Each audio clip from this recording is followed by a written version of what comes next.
You thought it was going well. The conversation flowed, perhaps even a shared smile.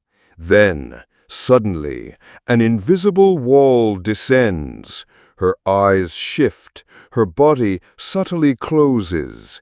The vibrant energy plummets into an icy void. You've just detonated a creep trigger.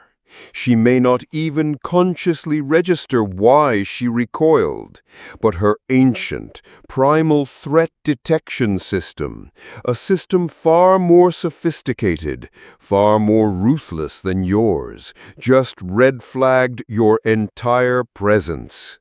This isn't about her capricious mood, initiate. It's about the signal you transmitted. Most men stumble through the delicate dance of seduction, utterly blind to these triggers, sabotaging themselves with devastating efficiency before a single potent word is truly spoken, before any genuine connection can even begin to germinate. Today, Seduction Noir unveils 5 of the most lethal of these unconscious repellents. Master this gnosis, and you learn not just what to do, but the far more profound, far more powerful art of what never to do. This is the shadow foundation of effortless magnetism. The feminine sentinel, her primal defense grid. Creepiness is not a vague social discomfort. It is a specific neurobiological alarm. Her brain, her very evolutionary architecture, is hardwired to scan relentlessly for incongruence, for predatory intent, for social emotional instability. When your words whisper one narrative, but your eyes, your energy, your fleeting micro-expressions broadcast a dissonant, unsettling counter-melody, her primal brain, her ancient feminine sentinel registers danger. This isn't pickiness on her part, initiate. It's her evolutionary survival software screaming, "Abort mission, threat detected." Seduction Noir teaches you to forge unwavering alignment, to make your inner state, your energetic core, and your outer projection resonate as one undeniable, congruent signal of power, not a discordant, unsettling threat. Creep Trigger 1. The predatory gaze, mismanaged ocular intent. The first lethal misstep, the predatory gaze. This is the uncalibrated stare from across the room, the lingering, objectifying leer at her body, the overly intense, unblinking eye contact deployed before any genuine rapport has been established. This doesn't signal confident interest, initiate. It screams objectification. It broadcasts raw, unrefined predatory intent. Her limbic system doesn't read admiration. It reads hunter assessing prey, instantaneously. I recall observing a man in a quiet cafe once. Across the room, a striking woman, lost in a book. His eyes, well, they weren't appreciating, they were consuming. He held his stare, unblinking, a visual siege. I watched her subtle shift, first a flicker of awareness, then a tightening of her shoulders, a slight, almost imperceptible angling away. He thought he was projecting confident interest. What her nervous system registered, with ancient, chilling clarity, was predator assessing prey. The conversation he eventually attempted was dead before it began, met with a polite, impenetrable wall of ice.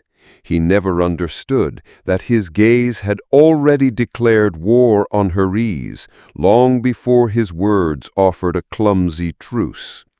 Command your gaze. Your eyes are instruments of potent invitation, not psychic invasion. Master the calibrated glance. Brief, warm, a micro-smile that touches only your eyes, then decisively look away. You offer an opening, a subtle signal, not an ocular siege. Wait for her reciprocal glance, her subconscious nod of permission to escalate. Eye contact, true resonant eye contact, is earned initiate, never taken by force of will. Creep Trigger 2. The Needy Overture. Premature emotional and physical encroachment. This is the avalanche of over-complimenting her appearance, especially early on. The unsolicited, premature, or clumsy physical touch. The desperate rush to relationship labels or sexual interrogation. The blatant disrespect of her personal space by hovering, cornering, or leaning in without invitation. These actions do not broadcast confidence. They scream neediness, low status, and a profound lack of social calibration. Her primal provider assessment software flags you instantly. She sees you as attempting to take value, her attention, her approval, her body, rather than possessing inherent value yourself. Picture this, a networking event.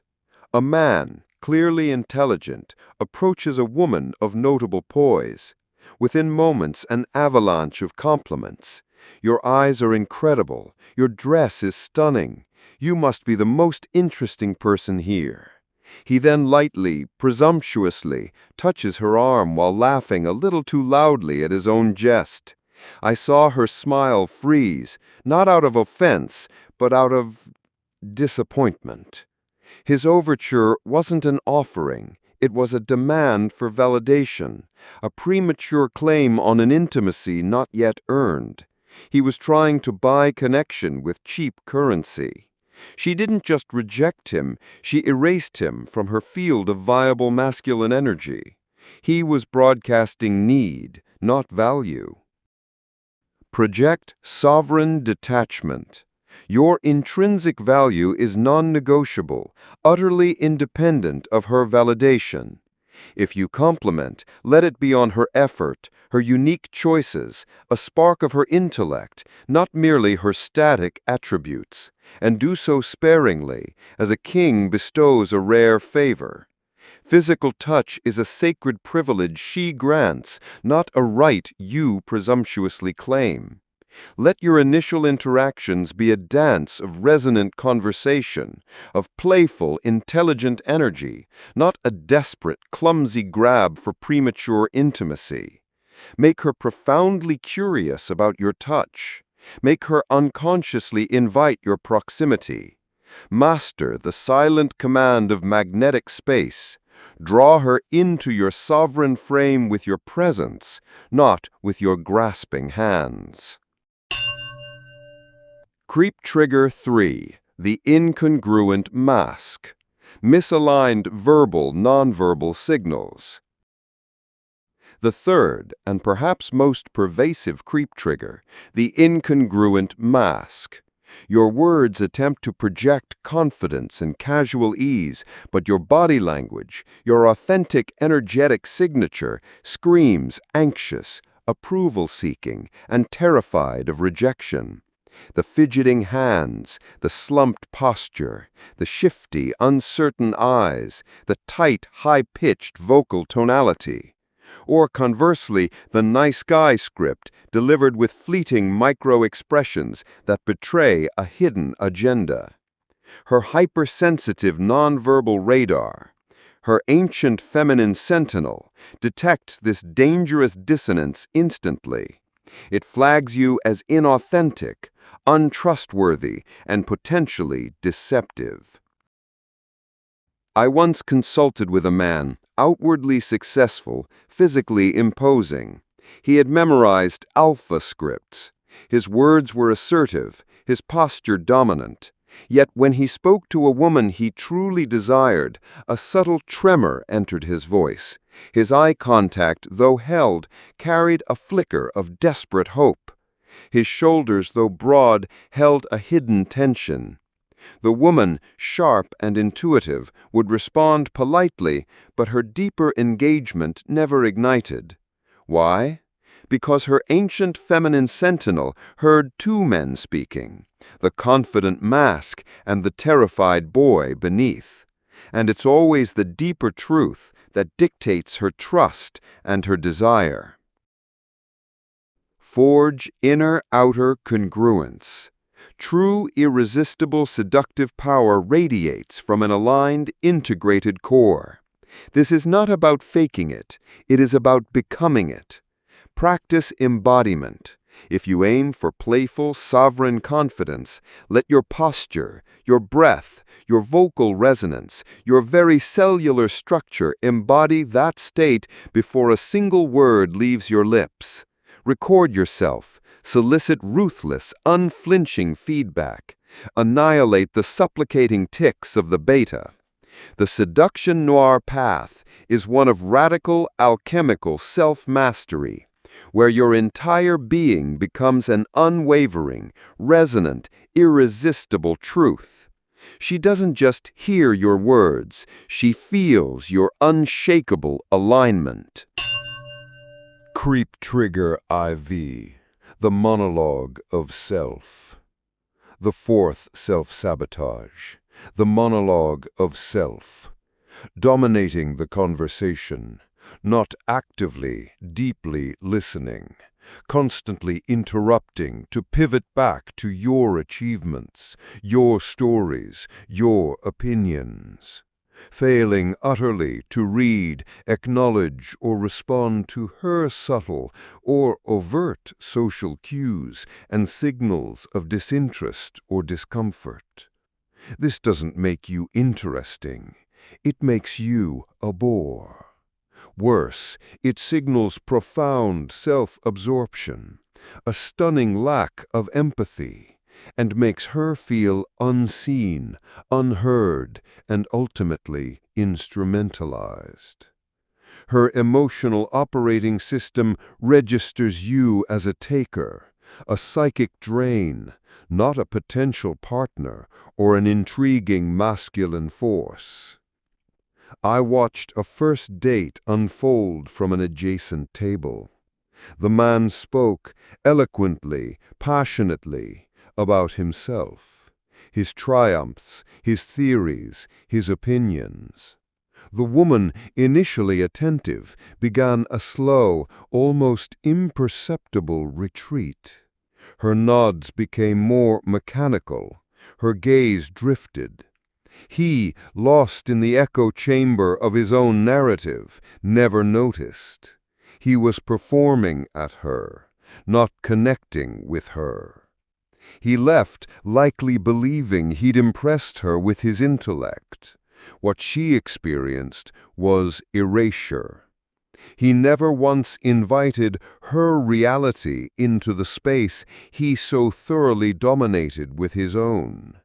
The only lust he ignited was her lust to escape.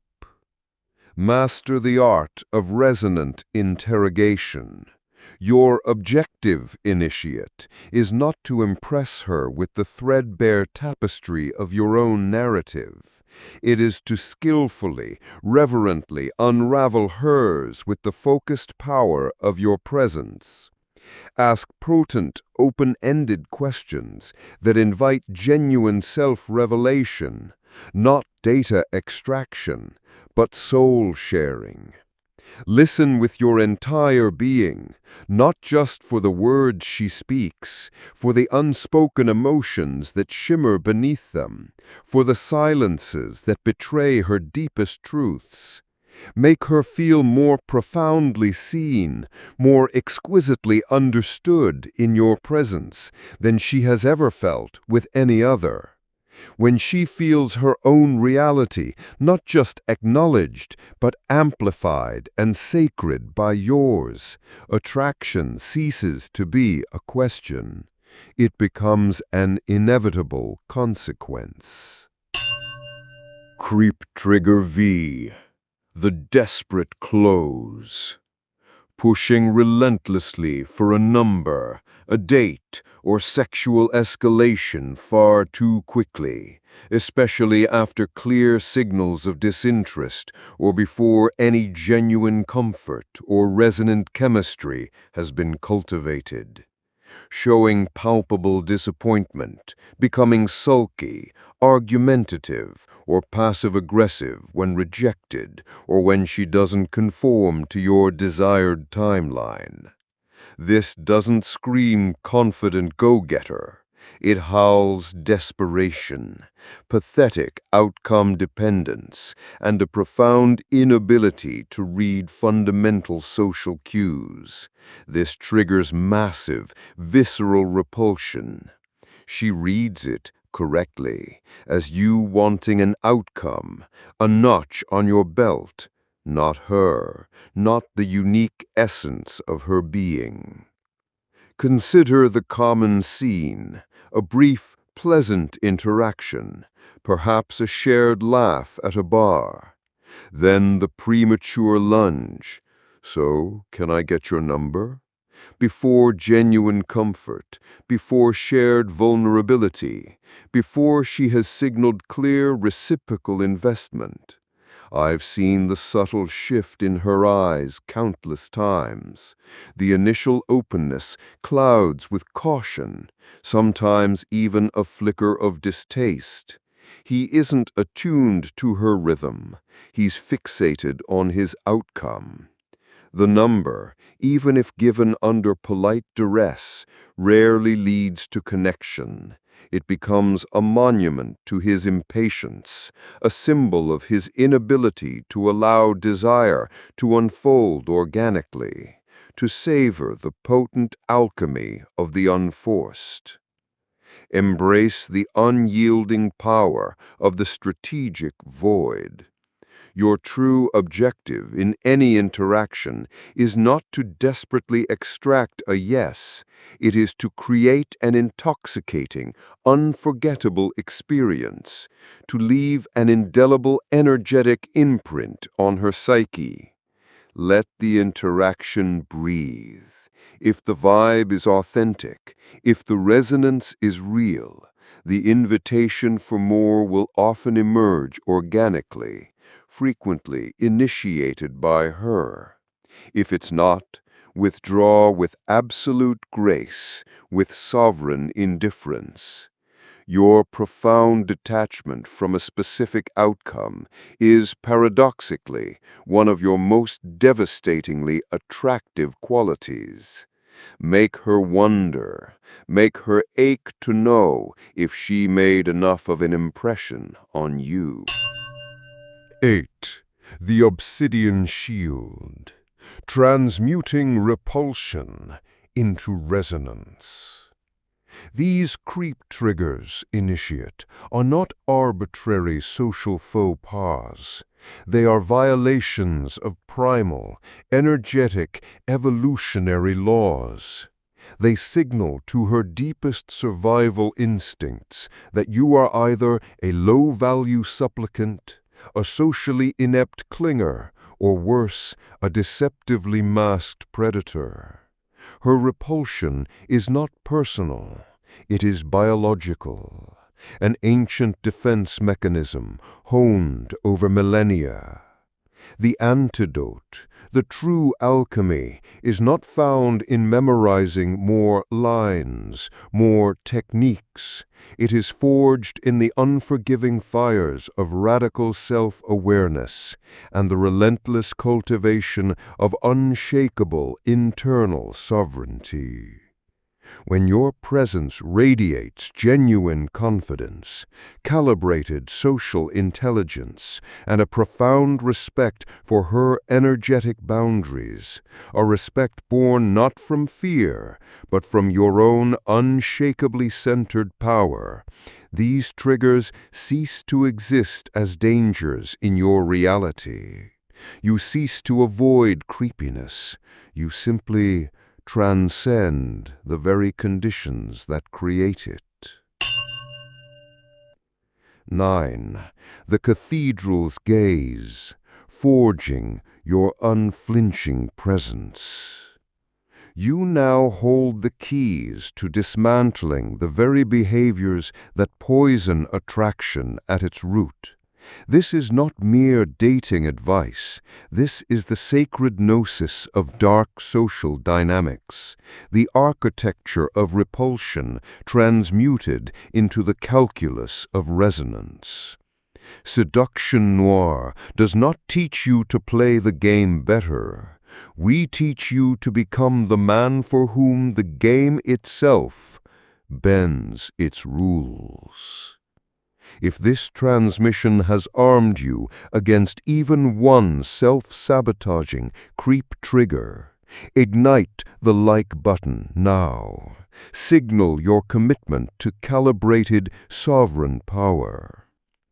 Which of these triggers have you witnessed obliterate attraction in real time? Or perhaps, which have you unknowingly deployed in your past? Share your starkest observation, your most unflinching gnosis in the comments below. Your battlefield experience fortifies the legion. Mastering these dark social dynamics is but the first initiation towards true sovereign presence. Subscribe and sound the obsidian bell of ascendance. The path to becoming an irresistible, unshakable force demands continuous, relentless, unflinching gnosis. These 5 triggers are but sentinels at the outer gate. The Seduction Noir Cathedral contains the master codices to every lock, every hidden passage, every shadowed corridor of human interaction. Continue your descent into the transmissions on this channel. Each revelation strengthens your frame, deepens your gaze, and makes your very presence undeniable. She is not repulsed by your desire, initiate. She is repulsed by its uncalibrated, incongruent, or needy expression. Forge the sovereign within, and her primal self will recognize its master. The cathedral's gaze is upon you.